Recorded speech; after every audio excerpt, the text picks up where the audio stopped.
और चले बुलेटिन की शुरुआत करते हैं। सबसे पहले बात आतंकी संगठन एचयूटी की। एचयूटी के संदिग्धों को लेकर रोज नए खुलासे हो रहे हैं और इन चौंकाने वाले खुलासों ने जाहिर कर दिया है कि भोपाल किस तरह से जिहादियों का केंद्र बनता जा रहा था। हिंदू से मुसलमान बने एचयूटी के सरगना सलीम को लेकर आज जो दो बड़े खुलासे हुए हैं, पहला ये कि सौरभ से सलीम बने एचयूटी सरगना ने इस्लाम के स्कॉलर जाकिर नाइक से प्रभावित होकर इस्लाम धर्म अपनाया। सौरभ यानी सलीम के पिता ने जाकिर नाइक के शोपीस एंड प्रोग्राम बंद कराने के लिए 2007 में सूचना प्रसारण मंत्री को एक पत्र भी लिखा था। उसके बाद ही टारगेट कर सौरभ को सलीम बनाया गया। वहीं सलीम के एआईएमआईएम के सांसद असुद्दीन ओवैसी के कॉलेज में पढ़ाने की बात सामने आने के बाद अब एटीएस सलीम के सारे कनेक्शन खंगाल रही है। आने वाले दिनों में इसको लेकर और भी चौंकाने वाले खुलासे हो सकते हैं। बता दें कि अब तक इस मामले में 16 संदिग्ध गिरफ्तार किए जा चुके हैं। सबसे पहले 11 और अब 16 गिरफ्तार हुए हैं और रोज नए नए खुलासे हो रहे हैं।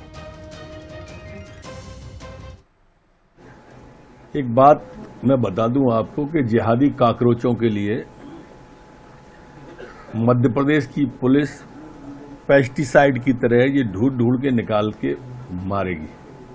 हिंदू बेटियों को ब्रेन बास करके फंसाकर शादी कर पहले लड़के बने मुस्लिम और फिर लड़कों के द्वारा उन लड़कियों को इस तरह का किया गया। ओवैसी जी के कॉलेज में वो पढ़ाता था और इससे बाकी सबका आपको नेटवर्क और कनेक्शन भी समझ में आता है। हम इस तरह के जितने कनेक्शन पूरे देश के अंदर किस किस के कहां पर हैं, इन सब की जांच करवा रहे हैं और धीरे धीरे प्याज के परतों की तरह ये सारी परतें खुलती चली जाएंगी और आपके सामने आता चला जाएगा।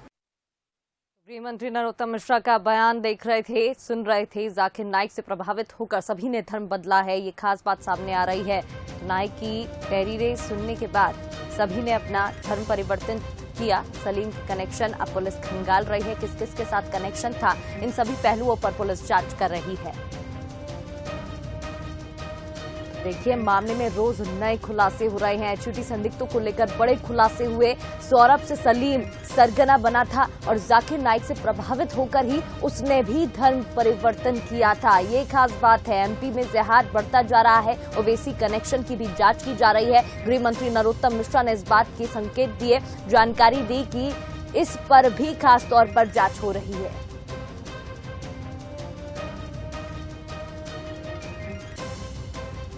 और चलिए इस खबर पर अधिक बातचीत करेंगे। हमारे साथ संवाददाता दीपक द्विवेदी लाइव जुड़ गए हैं। दीपक, देखिए, इस मामले में रोज नए चौंकाने वाले खुलासे हो रहे हैं। पहले इंटरनेशनल कनेक्शन, फिर धर्म परिवर्तन, और देखिए खास बात यह भी है कि जाकिर नाइक से प्रभावित होकर सलीम जो सरगना था उसने भी धर्म परिवर्तित किया।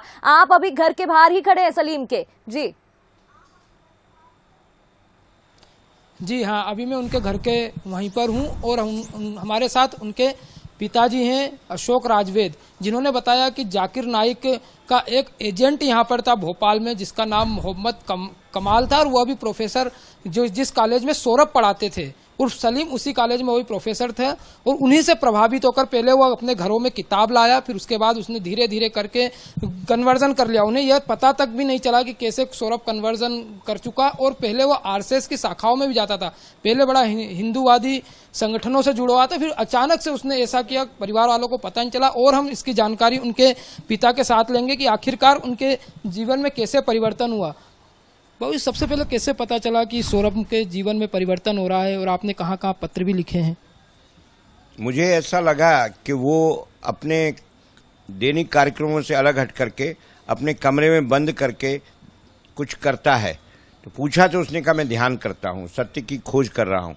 वो सभी धर्म वालों के यहाँ से किताबें मांग कर लाया, तुलनात्मक रूप से अध्ययन किया और करते करते फिर मुझे वो ऐसा लगा कि एक तरफ मुड़ रहा है। तो मुड़ने में एक दिन डॉक्टर कमाल मेरे घर आए, उनसे मेरी चर्चा हुई। तो उन्होंने कहा क्या आप इस्लामिक हिसाब से एक ईश्वरवाद में विश्वास नहीं रखते?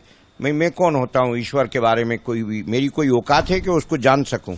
इतना जानता हूँ कि उसकी वजह से मेरा वजूद है, बाकी मैं कुछ भी नहीं कह सकता कैसा है क्या नहीं है, इनमें मैं पढ़ना भी नहीं चाहता।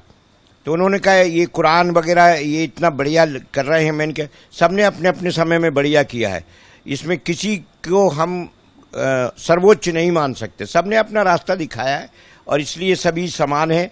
पर मेरा जो सोच है वो ये, हिंदू देश में बहुविध कल्चर है, यहाँ सब तरह की विविधता है। यहाँ अरब की कल्चर को एक सहयोगी के रूप में तो जी।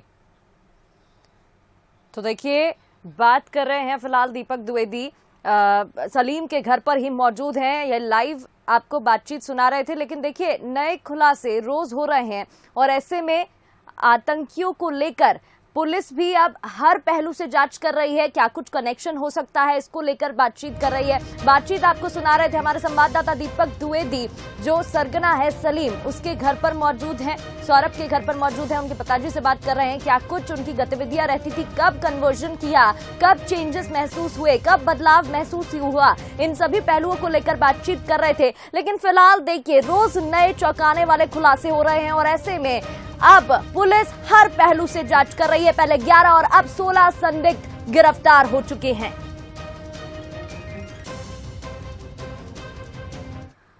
और आगे बढ़